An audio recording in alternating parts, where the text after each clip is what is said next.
হাসিনাই captain of the captain, হাসিনার কথা মতোই চলবে এই দেশ এবং সাকিব আল হাসান দিল্লিতে পলাতক খুনি শেখ হাসিনার কথাতেই এই দেশ চলবে, সাকিব আল হাসান চলবে। অর্থাৎ তার ক্যাপ্টেন অব দ্য ক্যাপ্টেন মানে ক্যাপ্টেনের ক্যাপ্টেন, নেতাদের নেতা, এভাবেই বলেছে সাকিব আল হাসান।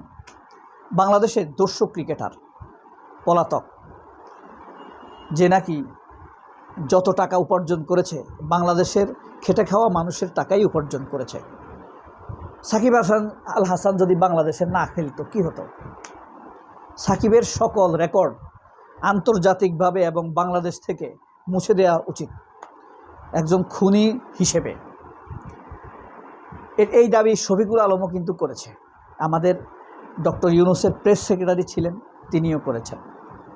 যাই হোক, সাকিব আল হাসান কোনো ফেসবুকে স্ট্যাটাস দিয়ে এই কথা বলেন নাই, এটা সাকিব আল হাসানের কথা, এবং কোনো বন্ধুবান্ধবের আড্ডায় বলেন নাই, অথবা অগোচরে কারোর কানে কানে বলেন নাই। একদম রয়টার্সকে সাক্ষাৎকার দিয়ে সাকিব আল হাসান এমন মন্তব্য করেছেন। বিশ্বাস না হলে এই যে দেখেন, দেখেছেন? এই যে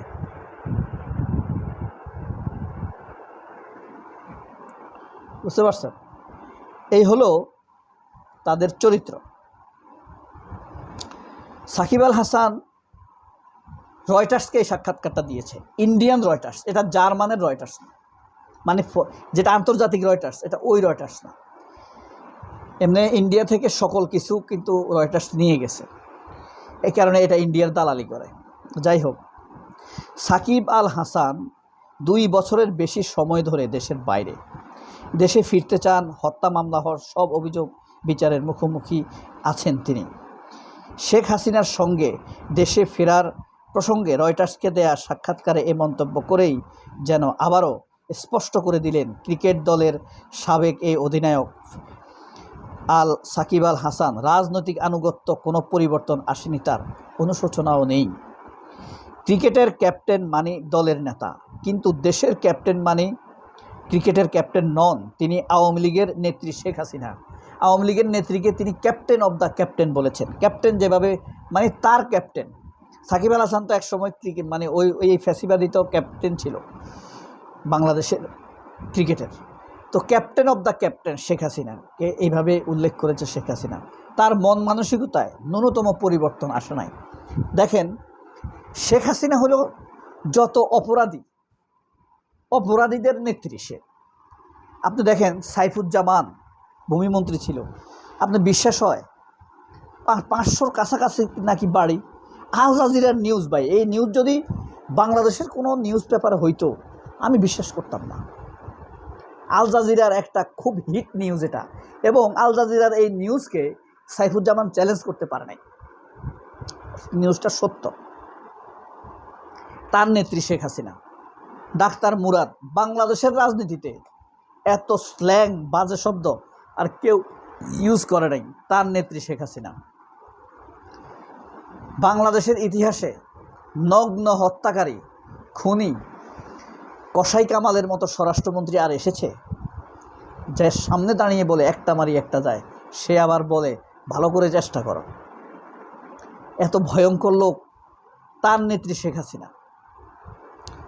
এরপরে ওবায়দুল কাদের, যে নাকি ছাত্রলীগের সন্ত্রাসী নিষিদ্ধ ছাত্রলীগের সভাপতিকে ফোন করে বলে এদেরকে পিটাও না কেন, বাড়তে দাও কেন, ঢাকা ইউনিভার্সিটির পোলাপানকে ছাত্রদেরকে পিটাইতে বলছে।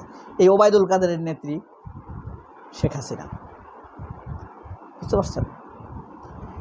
এইভাবে এই ভয়ঙ্কর নেতৃত্ব 17 বছর আমাদেরকে পড়াইছে। আরও দেখি, এটা কিন্তু একটা আন্তর্জাতিক নিউজ, তো এটা অনুবাদ করে দিছে আমার দেশ। এখানে কোনো দেখবেন প্রথম আলো এই নিউজটা দিবে না, তারা সাকিব আল হাসানকে কালার করবে না।